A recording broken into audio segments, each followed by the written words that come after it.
Dog won't stop barking at pizza delivery man. What police find in his bag leaves everyone horrified. The pizza arrived 10 minutes late. Sarah Collins glanced at her watch and sighed, her bare feet propped on the coffee table. The living room was dim, illuminated only by the flickering glow of a muted TV, half-forgotten news segments trailing into static chatter. Outside, rain drizzled against the windows, softening the hum of city noise. Tonight was hers, for once.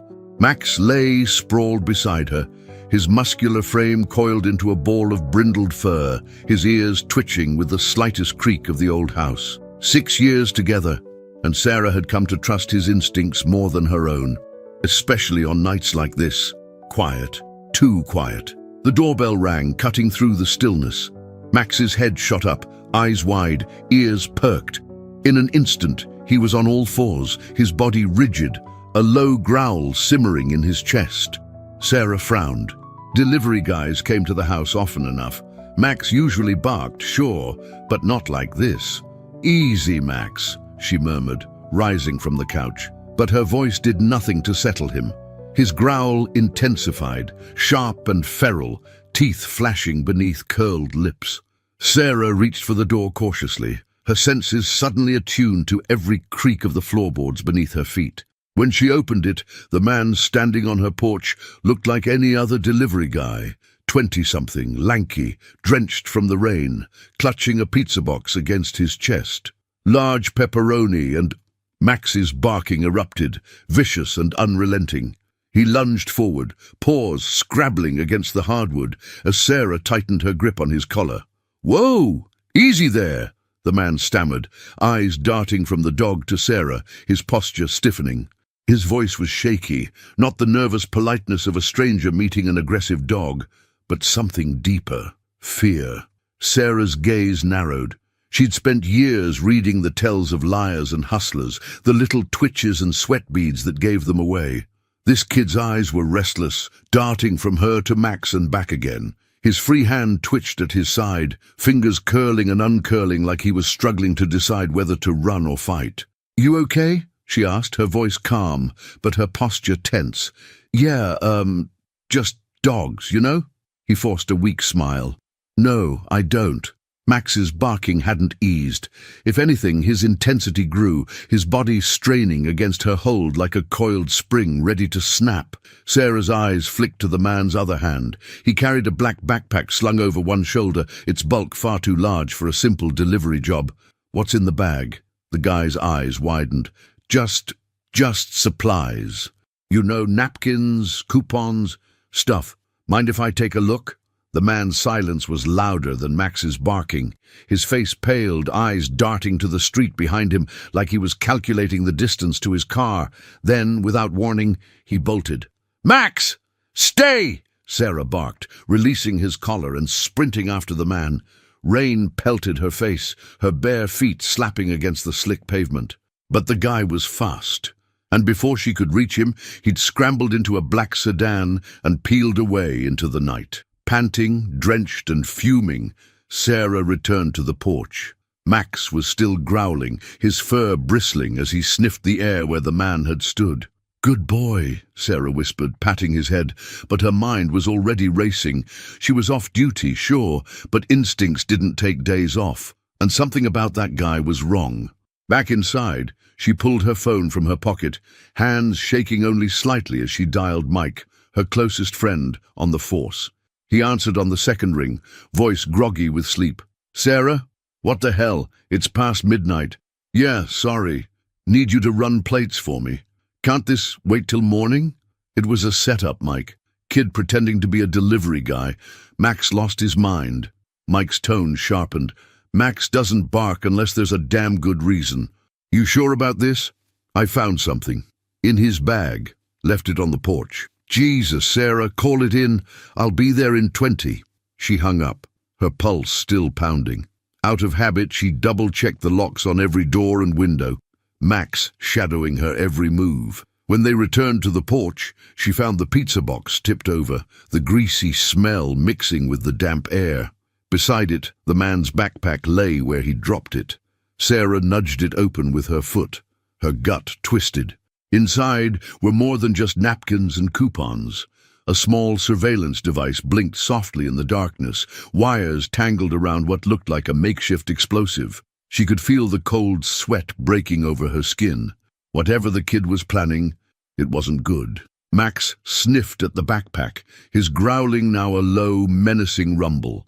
His posture was stiff, his eyes fixed on the bag, as if it were a coiled snake ready to strike. "Shit," Sarah whispered.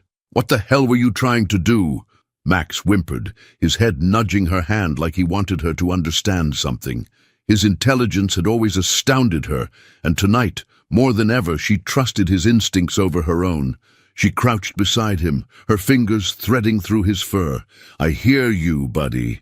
Something's off. Way off." The rain intensified, sheets of water pouring from the sky as if trying to wash away the evidence of what had just happened. But Sarah's mind was already unraveling the clues, connecting threads she didn't even realize were there. Whoever sent that kid knew where she lived, knew she was alone tonight. And they weren't just watching her, they were trying to take her out.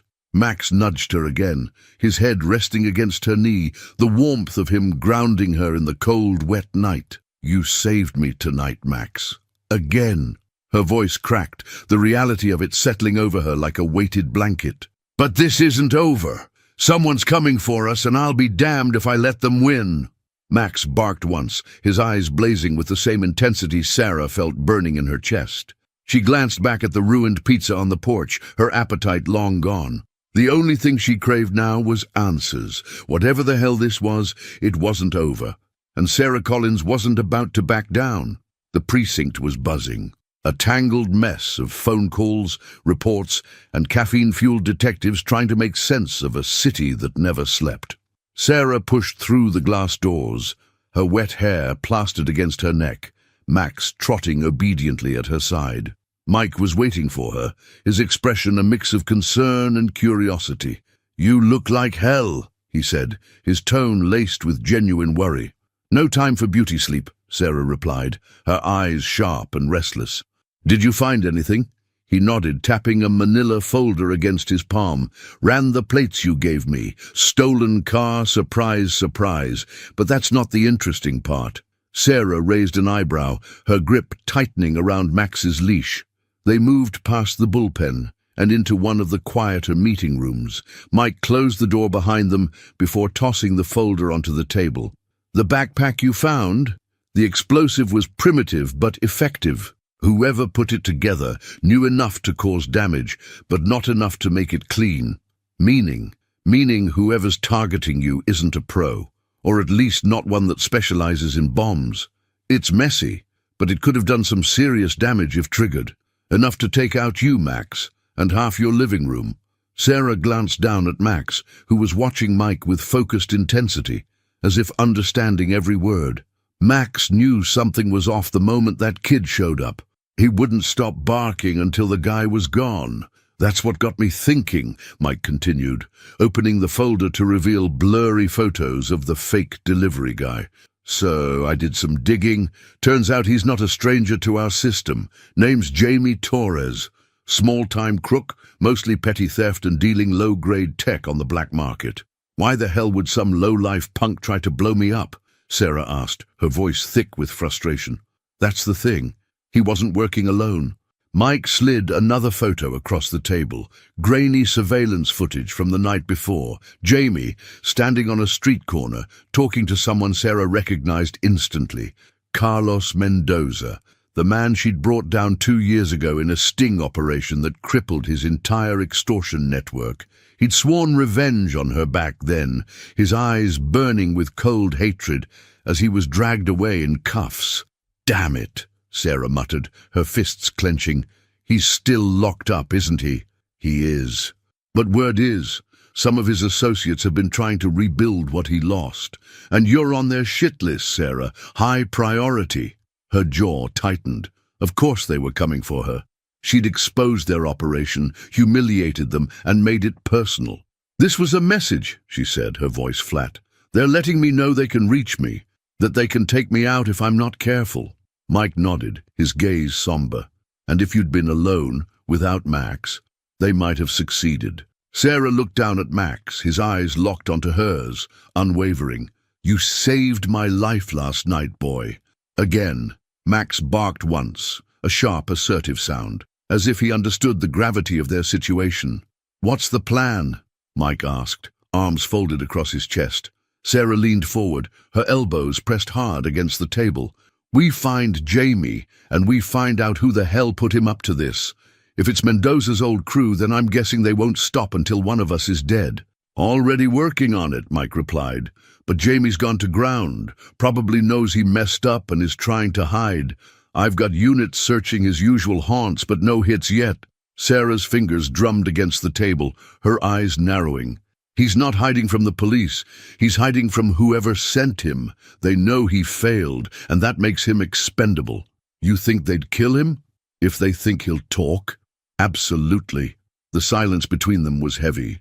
"All right," Mike said, his voice dropping to a low, urgent tone.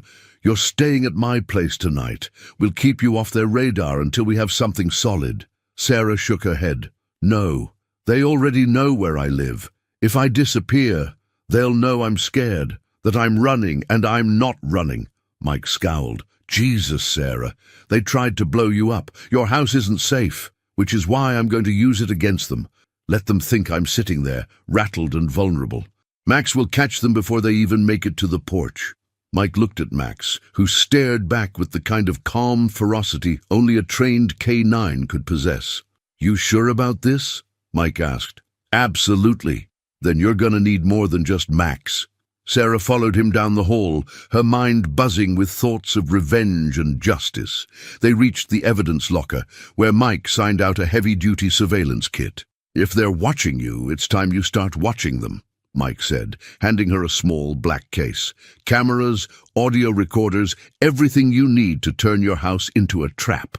Sarah's lips curved into a grim smile. "Perfect. Just promise me you'll call if anything feels off," Mike added, his voice cracking slightly. "I will." The drive home was quiet, rain still pattering against the windshield. Max sat alert in the passenger seat, his ears twitching at every shift in the darkness outside. As Sarah pulled into her driveway, the unease gnawed at her again. She set up the cameras herself, Max trotting along beside her as she drilled and wired each device into place. By the time she finished, the house was a fortress, no corner left unmonitored, no sound left unheard. Max sniffed the air, growling softly. The night felt different, thicker somehow. The kind of night where danger felt like a living, breathing thing. "Don't worry, buddy, we've got eyes everywhere now," Sarah whispered, crouching down to rub his ears. Max nuzzled her hand, his warm breath against her skin like a silent reassurance. Sarah stayed awake long into the night, her eyes locked on the monitors. Outside, the rain continued to fall, drumming against the roof in a steady, relentless beat. She wasn't just waiting for them, she was hunting them. And when they came, she'd be ready. Max rested his head on her lap, his body tense but his eyes calm. They were in this together, as always. "Good boy, Max. We'll make them regret ever coming after us." Max's tail thumped once against the floor, a solemn agreement between partners.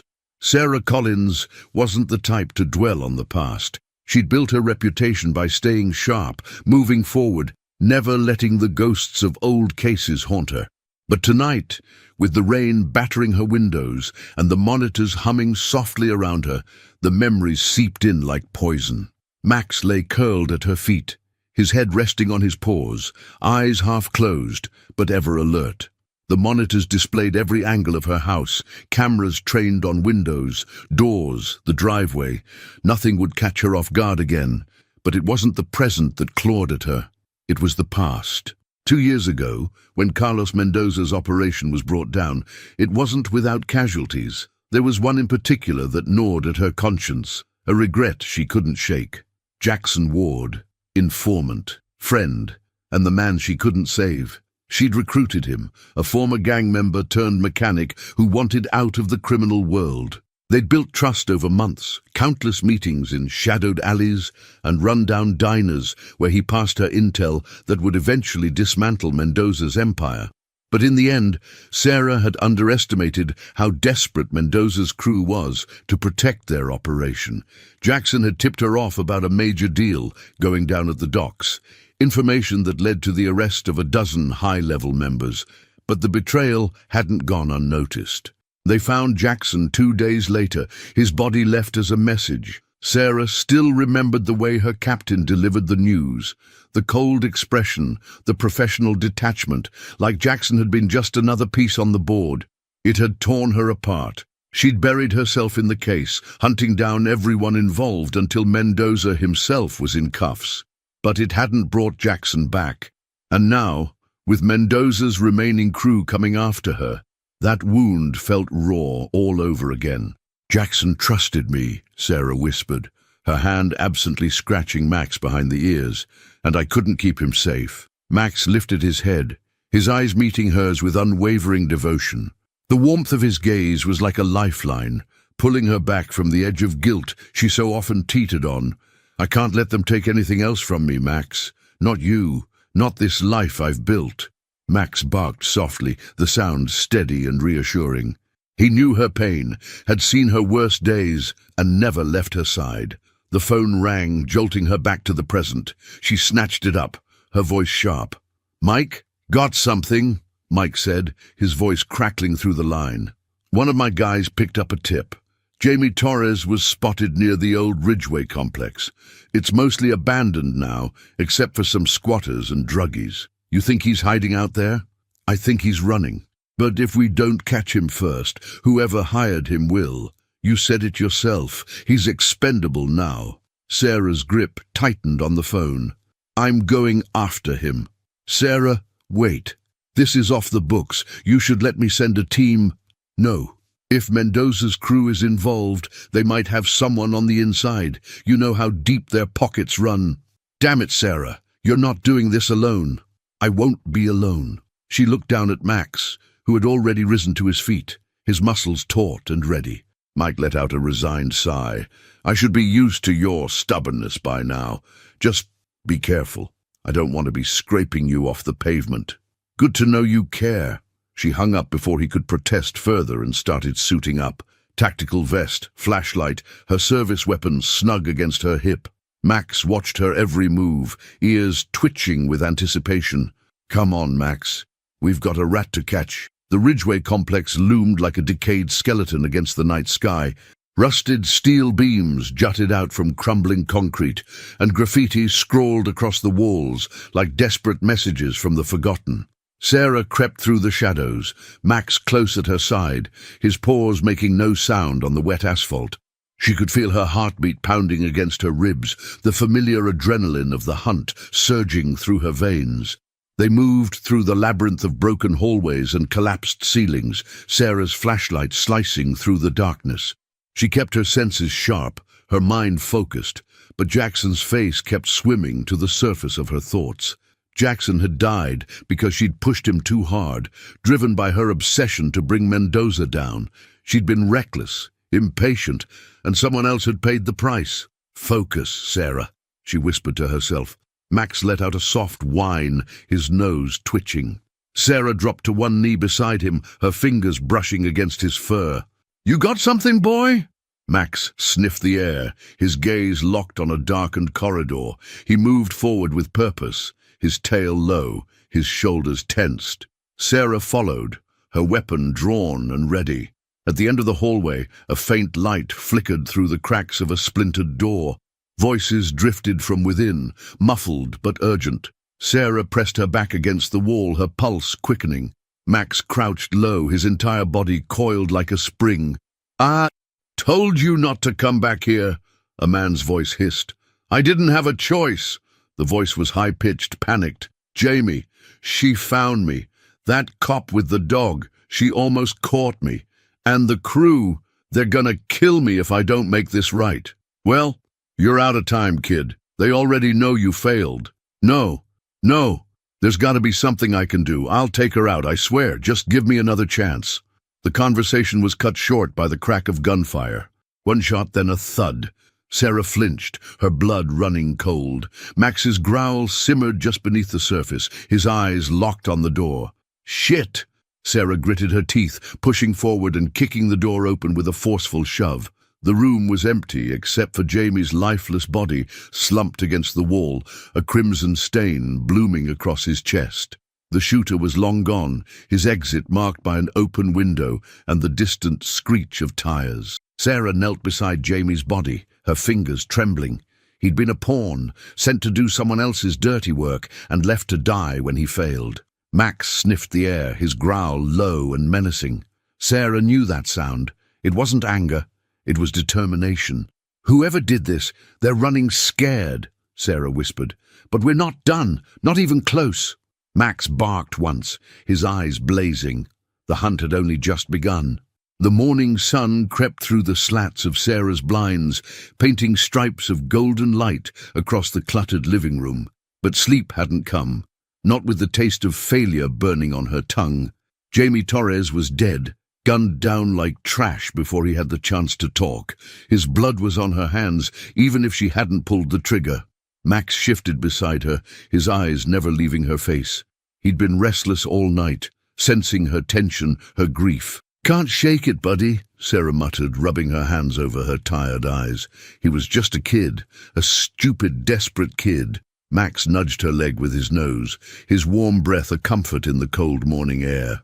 The monitors hummed softly, displaying her home's newly installed security system. But the fortress she'd built around herself felt paper-thin. Someone had torn through her defenses once. They'd try again. The phone rang, its shrill tone jarring against the quiet. Sarah grabbed it like a lifeline. "Sarah, it's Mike. You need to get down here now." His voice was tight, urgency threaded through every word. "What's going on?"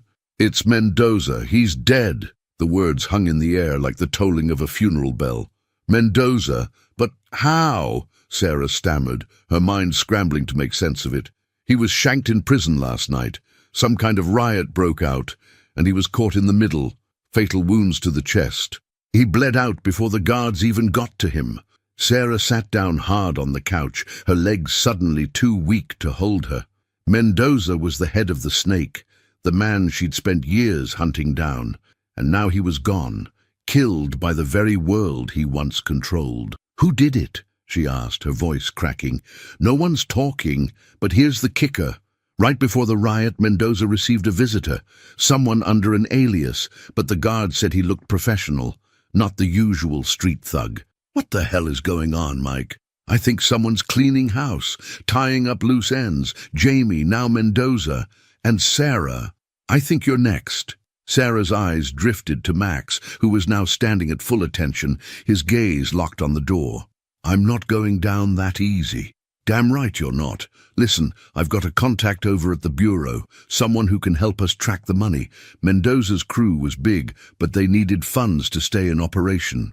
If we can find the source, we can find who's pulling the strings." "All right, send me the details and Mike." "Yeah? Be careful. If they know you're helping me." "I know the risks, Sarah. Just keep your head down until we figure this out." The line went dead, leaving her with nothing but the low hum of the monitors and the steady rhythm of Max's breathing. The Ridgeway complex had been a dead end. Now Jamie was dead. Mendoza was dead. And whoever was orchestrating this nightmare was growing bolder by the day. Sarah's hands trembled as she loaded her gun. Her house might be a fortress, but she couldn't hide behind its walls forever. "Come on, Max. We've got work to do." The Bureau contact was a woman named Agent Rachel Decker. Sharp, no nonsense, with a reputation for hunting down organized crime like a bloodhound. Sarah met her at a dingy diner just off the interstate, the kind of place that smelled of burnt coffee and stale fries. Decker was waiting at a corner booth, a laptop open in front of her and a stack of papers spread across the table. Her hair was pulled back into a tight bun, eyes like steel. "Detective Collins," Decker greeted without looking up. "I hear you're in a hell of a mess." "That's putting it lightly," Sarah replied, sliding into the booth. Max sat dutifully at her feet, his head resting on her knee. "I've gone through Mendoza's financials, or at least what's left of them," Decker continued, her fingers flying over the keyboard. Most of his accounts were frozen after the sting operation you led, but money like that doesn't just disappear. It shifts, changes hands. So, where did it go? That's the interesting part. I traced a large sum that was funneled out just before Mendoza's arrest. Offshore accounts, shell corporations. Whoever's behind this is good, but not perfect. Decca turned her laptop around, showing Sarah a series of transactions. Names and numbers flashed across the screen, all meaningless, until Sarah saw the final destination. "It's a front," Sarah said, her eyes narrowing. "An import-export company. But it's nothing more than a cover." "Exactly. And whoever's running it has ties to Mendoza's old crew. But here's the kicker. They've been actively recruiting, buying out muscle, rebuilding what Mendoza lost. And with him out of the picture, someone else is calling the shots." Sarah's mind raced. Whoever had killed Mendoza wasn't just trying to settle old scores. They were consolidating power. Jamie was expendable. They sent him to test me, and when he failed, they silenced him. Decca finished, her gaze hard. "They're cleaning house, detective, and you're at the top of their list. I need names, contacts, anyone connected to this front. I'm working on it, but it's going to take time." "We don't have time," Sarah snapped. "They've already made 2 attempts on my life, and whoever's behind this is only getting bolder."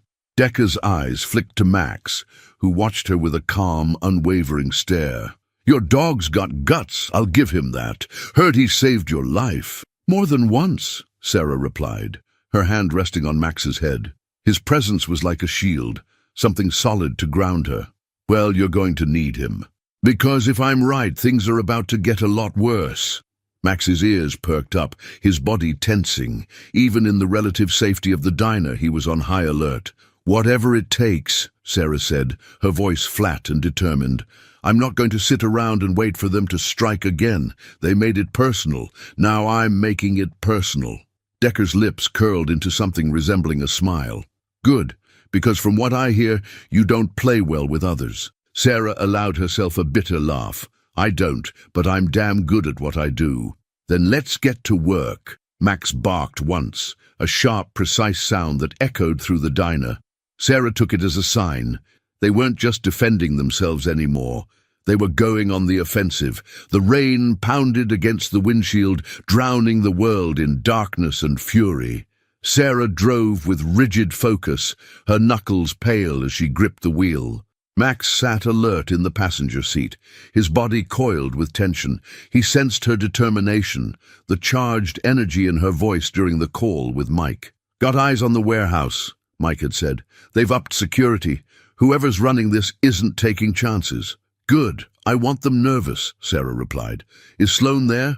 "Yeah, tall, bald, built like a damn tank. Ex-mercenary. Took over the crew after Mendoza died. He's the one pulling the strings now." "So he's the one who sent Jamie to my door." "Looks like it. Sarah, be careful. Sloan's bad news. His crew's loyal and lethal." "I'm not going in alone," she said, glancing at Max. Mike hesitated. "You sure about this?" "Backup's ready to go. Just say the word. If we hit him with a full squad, he'll see it coming. He'll disappear, and I'll be right back where I started. This is my fight, Mike." "Damn it, Sarah. You're too close to this." "Maybe, but I won't let him get away." The line went dead, her own heavy breathing the only sound left in the car. She pulled to a stop a block from the warehouse, headlights off, rain pouring down like sheets of silver. "Stay sharp, Max," Sarah whispered, reaching over to scratch behind his ears. His eyes met hers, steady and focused. They were in this together. They moved through the rain-soaked darkness, slipping past the outer guards with brutal efficiency. Sarah's knife found its mark, slicing through throats before muffled cries could reach the night air. Max moved like a shadow, his teeth flashing when needed, his body a coiled spring of precision. The warehouse loomed ahead, rusted metal and broken glass jutting out like the bones of some long-dead beast. Light seeped through the gaps in the corrugated walls, voices carrying out into the storm. Inside, it was a labyrinth of crates and steel beams. Shadows stretched across the floor, thick and unforgiving. Sarah moved with Max at her heel, both senses tuned to the slightest movement. They reached the central chamber, where Victor Sloan stood surrounded by his men. Broad-shouldered, his head gleaming under the harsh fluorescence, Sloan radiated arrogance. His voice carried across the room, calm and commanding. "Find her, now! I don't care what it takes. She's already cost me enough." Max let out a low growl, the sound rumbling from deep within his chest. Sarah's grip tightened around her gun. "Well, here I am, Sloan," Sarah called, stepping into the light. His head snapped up, eyes narrowing. "You've got guts, detective, walking in here like you own the place. I didn't come to negotiate. You've been targeting me. Now I'm returning the favor." Sloan's smile was a slow, cruel curve. "You really think you can walk out of here alive? You're surrounded." Max's bark was sharp and defiant. Sarah aimed her gun at the nearest guard, firing before he could react. The man crumpled to the ground, blood pooling beneath him. Pandemonium erupted. Shots rang out, echoes bouncing off steel and concrete. Max lunged at another guard, his jaws clamping down on the man's arm with bone-crushing force. The scream that followed was brief, cut short by Sarah's bullet. Sloan's men fired wildly, their bullets splintering wood and pinging off metal. But Sarah moved with ruthless efficiency, her shots precise and deadly. Sloan backed away, retreating toward a rear exit. Sarah caught the movement and fired, her bullet grazing his shoulder.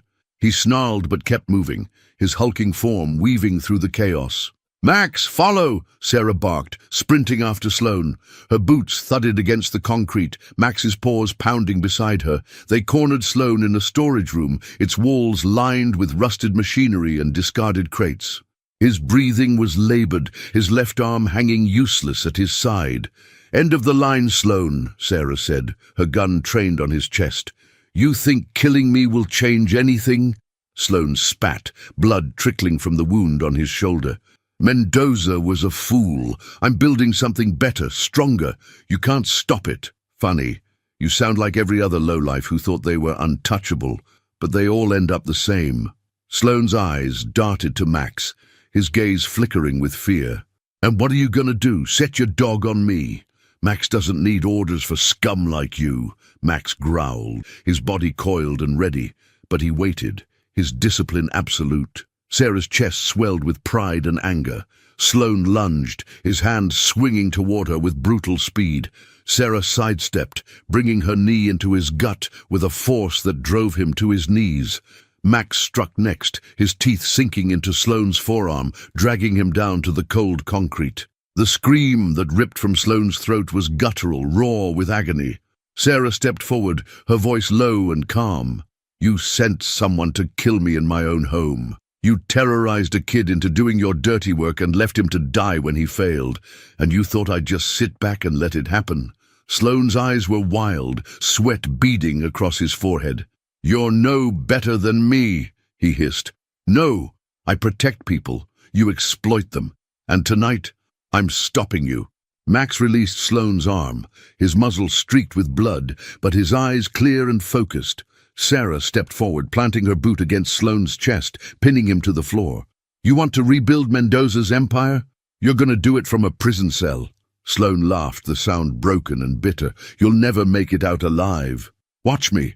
Sarah's phone buzzed. Mike's voice crackled over the line. "Sarah, SWAT's 5 minutes out. You got Sloan?" "Yeah, he's not going anywhere." "Good. We'll clean up the rest. Just get out of there." Sarah looked down at Sloan, his expression twisted with pain and rage. "Game over," she said. She glanced at Max. His tail wagged once, a triumphant flicker of movement. They'd done it. And for the first time in weeks, Sarah felt like she could breathe again. The storm had broken, and she was still standing. The morning sun filtered through the thick oak trees lining Sarah's new street. The air was crisp and clean, carrying the scent of pine and dew. Max trotted beside her, his head held high, his tail swaying with a rare, relaxed rhythm. It had been 3 weeks since the raid on the warehouse. 3 weeks since Victor Sloan had been dragged off in cuffs, screaming threats until his voice broke. Mike and his team had swarmed the place, cleaning up the remnants of Sloan's men, while Sarah and Max made their escape. She'd left her old house behind.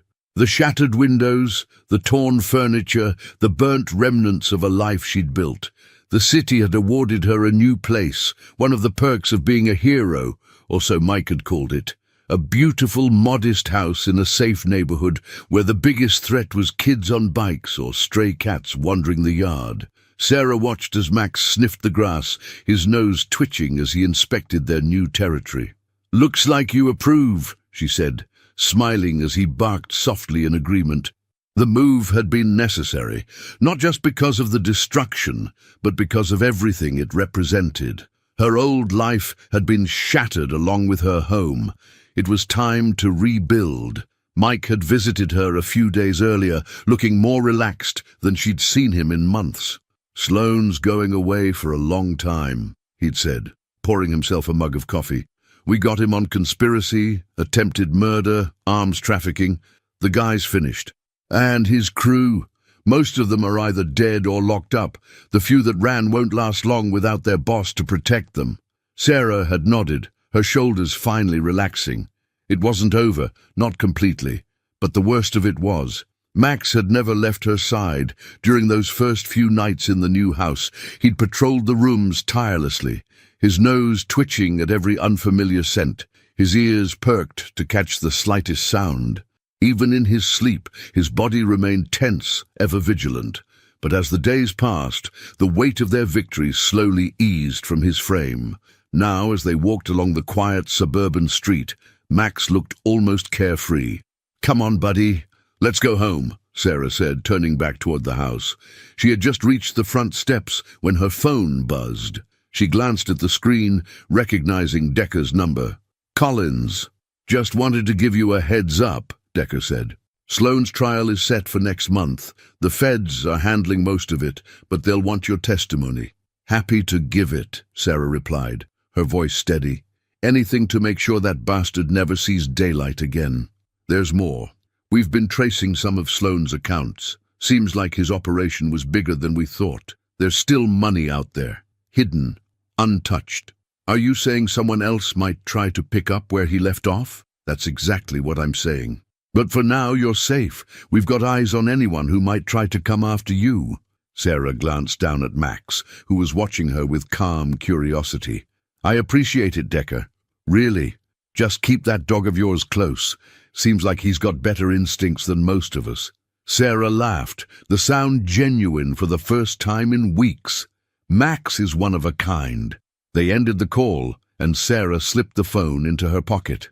Her gaze swept over the house, the neatly trimmed lawn, the blooming flowers she hadn't yet learned to name. It felt strange, this quiet. Max nudged her leg with his nose, urging her to continue inside. Yeah, I'm coming," Sarah chuckled. She unlocked the door and stepped into the cool interior, Max trotting ahead like he owned the place. The house was still mostly bare, boxes stacked in corners, furniture only half arranged. But it was clean, untouched by the violence and chaos of the last few months. Sarah made her way to the kitchen, opening the fridge to pull out a bottle of water. Max sat patiently at her feet, his eyes expectant. All right. I didn't forget." Sarah reached into a drawer, pulling out one of Max's favorite treats. "You earned this, partner." He accepted the biscuit with a wag of his tail, crunching it with satisfaction. The new house was quiet, almost eerily so compared to the constant noise of the city, but Sarah found she liked it. The silence was no longer a threat, but a reprieve. The nightmares still came sometimes. Darkened warehouses, gunfire, the icy chill of Sloane's eyes as he taunted her. But each time she woke, Max was there, his warm breath against her cheek, his steady presence dissolving the terror. They'd both been scarred by the ordeal. But scars were part of the job, part of the life she'd chosen. And as long as Max was by her side, Sarah knew she could face whatever came next. The doorbell rang, the sudden sound making her jump. Max's ears perked, his body tense, but not aggressive. Sarah approached the door cautiously, her fingers brushing the handle before she glanced through the peephole. Mike stood on the porch, holding a box of donuts and wearing that lopsided grin of his. "Figured you could use some sugar," he said when she opened the door. "Trying to fatten me up?" Sarah replied, smirking. "Nah, just figured you deserve something sweet after all the crap you've been through." Max sniffed the box eagerly, his tail wagging. "Looks like someone's forgiven me for dragging you through hell," Mike laughed. "Maybe I should have brought treats for him instead." "He's earned it," Sarah said, ruffling Max's ears. "Haven't you, boy?" Mike's smile faded slightly, replaced by something softer. "You did good, Sarah. Better than anyone could have expected." "Just doing my job." "No," Mike said firmly. "You went above and beyond, took down a damn monster, and you made sure he's going away for good." Sarah felt her chest tighten, a rush of emotions she hadn't allowed herself to feel until now. Relief, gratitude, maybe even peace. They moved to the kitchen, Max trailing behind, his gaze locked on the donuts.